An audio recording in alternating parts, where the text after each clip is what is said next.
Bonjour à tous, bienvenue sur Tutoriel Géo et aujourd'hui je vais vous présenter Raspbian qui est l'OS par défaut de Raspberry. Donc pour ceux qui ne connaissent pas Raspbian, c'est l'operating system proposé par défaut de Raspberry qui est l'operating system officiel.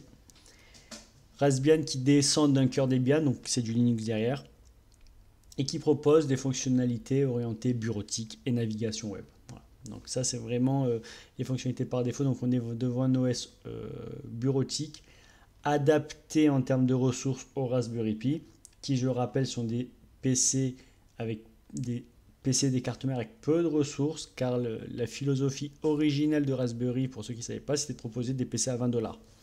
Donc qui dit PC à 20 $, dit PC avec carte mère très très light, quelques connectiques, quelques fonctionnalités basiques, très peu de ressources, puisque originellement le Raspberry c'était un PC avec 1 Go de RAM et un petit processeur. Donc, juste utile pour la navigation web, de la bureautique, et derrière les Raspberry aussi, on trouve une grosse connotation, une grosse volonté d'apprentissage et d'éducation. Voilà. Donc c'est un OS à mon sens très orienté bureautique, navigation web, éducation.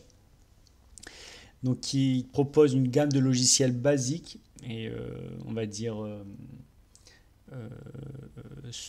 centraux comme les outils de bureautique et notamment LibreOffice. Et évidemment, derrière, tout ce qui est installé sous Raspberry sont des outils soit open source et gratuits, soit freemium et gratuits. Donc il ne faut pas garder en tête que les Raspberry à la base sont des PC à 20 $, l'objectif.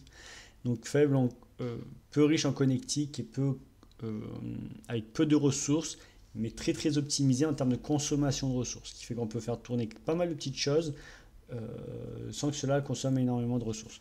Et puis au fur et à mesure avec le temps, les Raspberry sont étayés, Raspberry 3, 4, 5, étayés en ressources, étayés en RAM, étayés en connectique, qui ont fait qu'on est passé d'un PC à 20 $ à un PC à 120 $ aujourd'hui. Donc pour les derniers modèles les plus développés, avec des connectiques SSD et autres, etc., etc. À la base, voilà, c'était vraiment une carte mère, juste un micro, une caméra, on peut connecter une caméra, un micro, et voilà. Avec une grosse volonté, encore une fois, d'éducation. Et là, nous sommes devant la Raspbian, et on va voir un peu le contenu fourni par défaut, puisque je viens de l'installer, derrière cet OS. Donc par défaut, nous avons, c'est très très orienté Python aussi, hein, et développement Python et apprentissage du Python. On le sent fortement dans les outils qu'il y a derrière. Donc voilà, nous avons quelques outils par défaut, donc Scratch, etc., pour nous apprendre soit la domotique, soit le développement. SmartSim, quelques outils bureautiques, donc comme je vous ai dit, la suite LibreOffice, un outil web de navigation et un outil de gestion de mail. Donc évidemment, l'outil web c'est Chromium, qui est un outil open source et gratuit.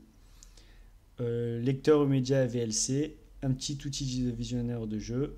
Rapidement, quelques jeux fournis par défaut, des petits accessoires, un terminal, un outil gestionnaire de tâches, un VPDS Viewer, un outil d'édition de texte, et voilà. Donc vraiment, on est devant un outil très sommaire, très basique, mais qui permet d'avoir toutes les fonctionnalités de navigation. Alors vous allez me dire, c'est un outil bureautique, mais qu'est-ce qu'on peut faire avec? Évidemment, étant donné qu'il y a un cœur Linux derrière, on peut installer tous les outils techniques et scientifiques que l'on souhaite. On peut installer des outils de base de données, des PostgreSQL ou autres. On peut installer des outils SIG, QGIS, SagaGIS, etc., etc. On peut installer des serveurs cartographiques, des serveurs web, des sites internet. On peut faire beaucoup, beaucoup de choses, des serveurs FTP. Voilà. Étant donné qu'il y a un cœur Linux derrière, on peut installer tout ce que l'on souhaite pour peu que ce soit installable sous Linux. Attention, si vous êtes sur Raspberry, je rappelle, vous êtes sur de l'ARM, d'accord, et pas de l'AMD. Et que suivant l'OS que vous allez installer, vous allez être soit en 32 bits, soit en 64 bits. Sachant que si vous êtes en 32 bits, vous allez être encore plus bridé qu'en 64 bits. Donc je vous encourage d'installer un OS ARM 64 bits pour avoir accès aux dernières librairies. Voilà, on peut faire beaucoup de choses. C'est très très orienté éducation. On peut mettre des outils techniques, des outils de gestion de base de données et autres. Attention aux ressources encore une fois de votre Raspberry. Plus vous allez avoir un Raspberry bas de gamme, moins vous pourrez installer d'éléments. Voilà. Avec les Raspberry 1 Go, on n'installe pas d'outils d'administration de base de données ni de serveur web. Même avec les Raspberry à 4 Go, on peut commencer, mais voilà, c'est très très léger quand même. Néanmoins, il est techniquement possible de les installer. On peut même installer des outils de virtualisation tels que, il me semble, Hyper-V ou VMware, il me semble qu'on peut installer directement sur Raspberry pour même virtualiser des serveurs et même de containeriser des serveurs, parce qu'on peut même installer des outils d'orchestration de conteneurs. Nous sommes devant un OS assez basique. Puis si je vais, voilà, Internet, je vais ouvrir Chromium, que vous connaissez tous, outil de navigateur web,